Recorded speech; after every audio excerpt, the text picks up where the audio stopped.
Here is your dose of the Ultimate Sales Machine coming to you from the new edition. Visit ultimatesalesmachine.com to get your copy or multiple copies. I am your host, Amanda Holmes, CEO of Chet Holmes International. What you're about to learn has assisted 250,000 businesses to generate billions of dollars, working faster, better, smarter. Welcome to your weekly dose of the Ultimate Sales Machine on the CEO Mastery Show. I have with me our intern, Luke Averly, and his father, Troy Averly, who we're going to share a story that some of you have heard, but there's some really critical pieces that you haven't that would really make the difference between we're in such an unstable market and we're heading into even more of that. And I want to hear the struggles and the difficulties behind overcoming it when it seems like it's not even possible. So I have Troy, who came in as a client. He implemented what he learned from the boot camps and then had such great success. We decided, oh, it'd be so good if you came and worked with CHI. So now he's the executive strategy officer, but we're taking it back to this story of, we talked about how, Troy, you generated 8.4 million in 6 weeks, and everybody's like, wow, that's pretty awesome. But the update now is, how much did you generate over that 7 months after that? About $42 million, Amanda. Woo! And how much did you spend on marketing to make that happen? Well, about $1.25 plus maybe a little bit of training, but because I really just had to make a brochure that organized the information on it, right? So, and there it is. I still have to frame it in my office. So I want to talk about, because so much of the time we get an idea and we think, okay, this is going to be a great idea. This is going to revolutionize my business. And then we get one hiccup and then we stop the idea because somebody put it down or there was difficulties. So what market difficulties were happening for this particular John Deere dealership that you were working with? There's two parts, Amanda, that was creating the struggle. One is on the customer part. If you're okay with that, I'll start off with the customer. Yeah. The customer, were for the most part corporate type farms where they, have multiple pieces of equipment. They have, multiple people who work for them. These are large enterprises and, 10,000 plus acres for the most part. And so the parts of but unanimously in that region, people were worried about drought. Hadn't been raining for several years. Cash flow was definitely under a lot of pressure. Commodity prices, up and down, but also they weren't able to actually ship a lot of commodities. There was problems with railways and shipping companies. Supply chain was really affecting your prospects. Yeah, so they might have bins full of grain and can't get them from farm to port. And my God, they're offered a big number, but can't get it there. And then when they can get it there, the number comes down, and it just add a lot of stress. A lot of widespread hail and different things from other weather events, disease, pest problems with rodents or grasshoppers and all kinds of things. So these people are under a lot of stress. They've went out and planted a great crop, and they're typically wanting to keep their equipment up to date. And they're seeing the prices go through the roof through inflation and all of these things. But so they're trying to get back in the game before the inflation gets it to a point where it's unreasonable or, out of sorts of what they were used to buying. And so, what the problem is, all they see now is just multiple things coming up. And then I know, Luke, you had mentioned, which I thought was really interesting, about all the competition. Can you share about that? Yeah, so we were talking about, he managed 2 of the 4 stores that were in Southern Alberta here. And in 2 of those stores, actually, after he went through the boot camp and actually implemented with his brochures of the top 5 reasons why your farm could lose revenue, actually generated more revenue than 8 stores of their competition, which I thought it's pretty cool. And one thing more to add too, again, with inflation, all that, but the last year actually had hail damage, which was really catastrophic for lots of crops. Yeah. I love how you both had said, and you had said this to me earlier, Luke, about how in just a short area, wasn't it like 50 kilometers or something. There were 4 different stores all in this one area. So it's not just that you're competing with your competition, you're competing within your own company. Yes. Yeah, like the competition is quite fierce, and there's people that are, that are all trying to get the same customer's attention. In any of those locations, it's quite prevalent. You also have to remember too is not only just in that area, but now with the access to the internet, I mean, you can buy equipment from anywhere around the world. Similar to cars, right? Where it's just the pricing is there. There's no real change for it. Wow. Okay. So that sounds a little bit difficult. So what was the start to trying to implement this process? You went to the boot camp. Can you talk a bit about that shift that you realized with the inverted buyer's pyramid? The one thing, as I realized what you were teaching in the boot camp, was we needed to be able to build more rapport. So if you take a look at Chet Holmes' sales process, and just number one is rapport, right? And looking at creating desire and building value and handling objections, all those pieces. Well, the salespeople are just simply going right after the close, like they're pitching and closing. So they're not establishing rapport. They're not, figuring out what the customer's needs truly are, creating that desire, and building value and overcoming objections. I might be a little bit, two of those things out of sync. But the thing was I realized the salespeople were simply full of commission breath, and it just smelled. And so what happens is the customer, he or she is calibrated, and they know that they're just being sold and pitched to, hopefully, that they're in the market, that they're one of those 3%. So if you take a look at the buyer's pyramid that you had presented to myself in our class, you were talking about the 3% and all the things that I was used to with your father. And when you take that 3%, the problem is to get 3 customers, I got to talk to 100. Well, now there's a real problem. And I just was kind of panicked. If you remember my face, it was kind of like, to talk to 100 people to get my 3, right?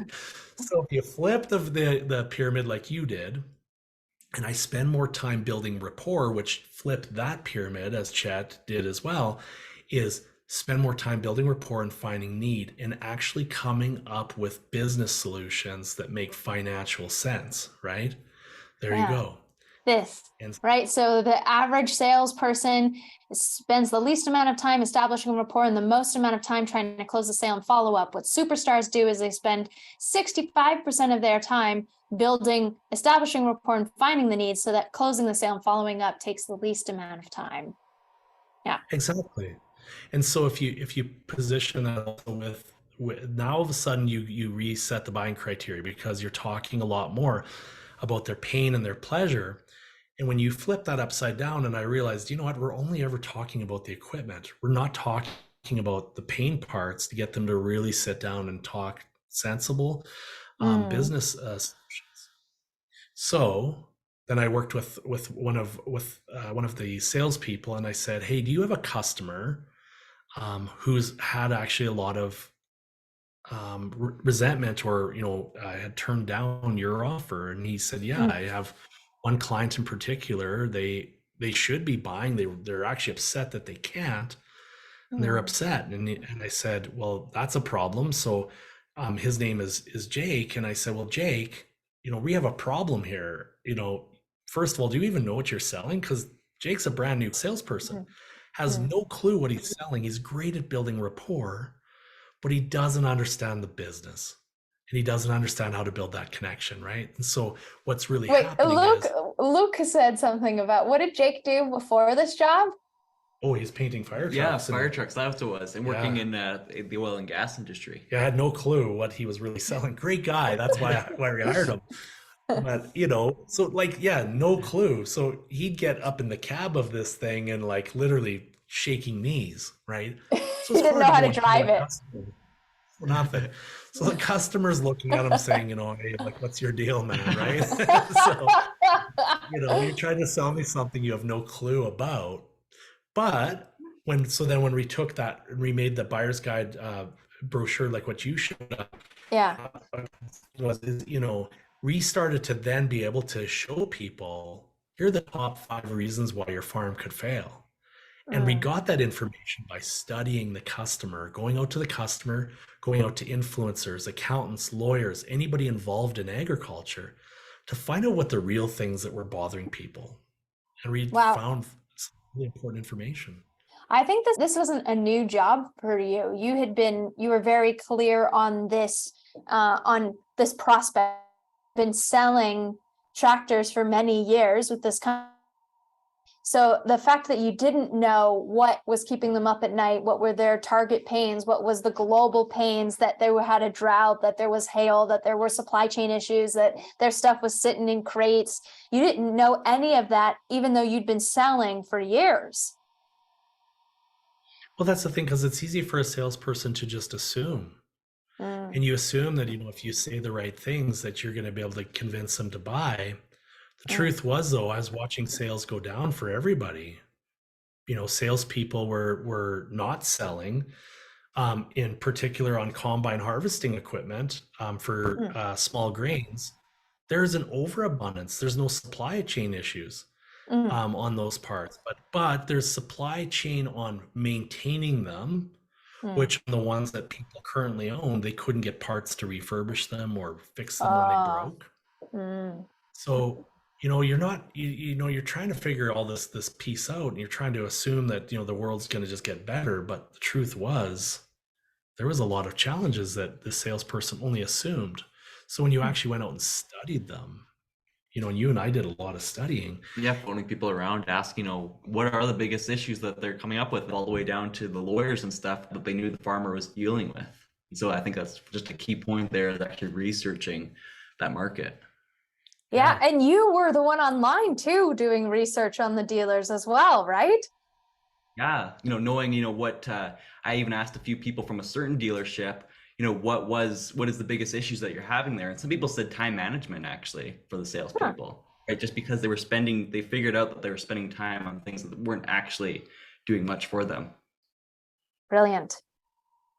Okay, so it was difficult for the farmers. It was difficult for you because commissions were coming down and you couldn't sell because of the farmers' difficulties. You honed in on really understanding them so you could speak to them and meet them where they were at. And then what was that bridging of that gap to get them to actually say, okay, here's tell the story of the one that sold in 30 minutes or something was. I want to hear that one. Yeah, so it's interesting. The one customer, or the first one, wasn't perfectly easy. So I knew that if I took all of the information, put it together, and I identified the 5 things that were going to be the biggest problems. Number 1 was dealership support, so that you had parts were a big piece of it. Number 2 was, do I have the most up-to-date technology that can be efficient to getting the crop off with the best quality? Number 3 was actually getting training on how to use that technology. Number 4 was cost of ownership. How do people afford these great, big, expensive, $800,000-$900,000 toys, and being able to do that, right? And in the case of this particular first 4, average price would have probably been around $400,000, $450,000 per unit. Okay. And so then what happened was, and then number 5 was, what is the value to having warranty and some insurance behind this purchase? So we knew if we went back now and we told the customer exactly what we found out, we're going to be able to create a lot better rapport, be able to add some value so that they understood what was going on in the economy, and then be able to create that desire to want to learn more. So I phoned up the first customer of the 4, because there was 4 salespeople who gave me 4 leads. Jake, on the first one, his was so, like, he was so trying so hard. And anyways, I phoned his client, and he first said no to my offer to show him our case study. But he said, get back to me. So then I went to the other salesperson, went to his client, and in about 31 minutes, I think it was, if I looked, and there was even a little bit of talking, I presented the information based on what the 5 things were for criteria. Then I said, hey, if we actually were able to achieve all of the things in here to show you that we understand that, Mm, what would that look like for a financial return? When mm. we were able to represent it in a way that they could make sense, the CFO said to the rest of the board, said, normally we would take a few days and sit around some private meetings and talk about this. But if the rest of the team actually thinks we need to waste time with making that decision versus just saying yes now, I'm going to quit my job if that's the kind of process we need to follow. And so it added a lot of humor to it, right? Then what happens is when we leave there, like maybe, well, let's just call it a day later, that customer who first put me off had got Heard. wind. Yeah, they heard because it's a tight network, right? And they were upset with that other, with Jake's as the sales guy, and said, how come you didn't push me harder? We want Troy's presentation as well, because we heard that there was a lot to learn from. I think I heard this from Luke, actually. Luke came to me and said, yeah, these people are asking for the core story to be shown. Were you there, Luke, or you would just hear it from your dad when he came back from work? Just hearing it from my dad or when he was on phone calls. That's awesome. But he involved you in the research of it, and I love that. I love how you guys work together, so that's why I was curious. For Oh, the one client into the $42 million, Luke sat with us for that presentation. It was about a 16 or $18 million conversation. It was a little more lengthier, but same thing. And yeah, Luke brought a lot of information for them that made them change their mind. really? It's that educational part, right? Too. You're not just telling them about your product, you're telling them about, what problems they do have and how your product can help them in certain situations to to get them a better crop and that type of thing. I love it. Oh my gosh. So in the final finale of questions, the last one that I have for you is, you had said that one of the key distinctions that was problematic with the sales team was that they didn't understand the business of a farmer. So how did that change your sales pitch and your sales process when you found this out doing your research? Well, because when you're teaching a salesperson to follow the 7 steps, so I mean, there's a lot of sales trainers that teach that process. But when you take more time to build rapport, the best way to building rapport is really truly understanding the person's problems and being able for them to feel like they know, like, and trust you, right? And so if you're just simply there just to talk with a quote in your hand, nothing happens. But when you go back and you take education, that's what happens. And when you write it out and you're basing all of that research that applies to what's going to make them more money or cost them more money, now it becomes a lot more real. And when you can supercharge that with the statistics from core story type talk, now the customer knows, man, I'm not the only one who feels like this. These guys look at it totally different. And you have to remember, 2 of those customers were not John Deere customers. 2 of those customers were buying from competitors.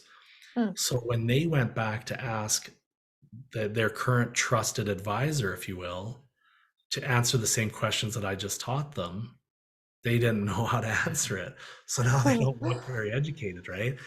And so now when the customer comes back, they feel like the salesperson just gets them. Any industry is like that. It's not agriculture. It's about anything. And if you look at what's really happening in the world today, we are not spending any time building rapport anymore. Amazon doesn't spend rapport time with you. They're not asking how you're doing. They're not asking about your kids and the things that are going on in your life, right? And figuring out the business part. They're just simply giving you an answer.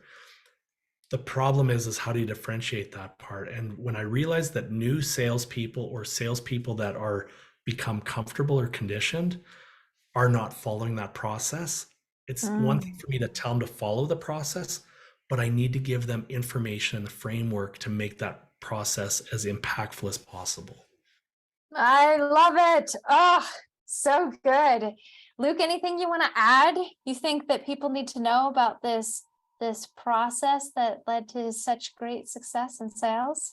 I think just like my dad said, educating them to where a more personal level instead of just selling them a combine, right? Like my dad always said too, the farmer in the end, they can buy any combine, but which one is actually, or tractor or whatever, which one's actually going to generate them the most revenue, right? Getting into their shoes and actually, advising them instead of just selling them. And there you have it, the Aberley father-son team. So good. Thank you so much, you both. I want this to be an inspiration for everyone out there that is feeling that, I can't get over the fact that people are spending less, or it's so difficult because of supply chain issues that are happening. And I hear what people coming into our world are saying, and it can be daunting sometimes. So to hear all of the hurdles and all of the difficulties that you went through and how you were able to just be thoughtful and smart and strategic and follow a framework that led you to success, I'm sure it inspires everybody that heard this interview. So thank you so much for not only just talking about it, but living it and breathing it. You're very welcome. Thank you for the opportunity to impact more people. Yeah, this has been great. Absolutely. Okay, until next time. Bye, everybody. Bye. Make sure to get your copy or copies at theultimatesalesmachine.com. There's a lot of special bonuses that you can't get going to Amazon, so make sure you check it out at ultimatesalesmachine.com.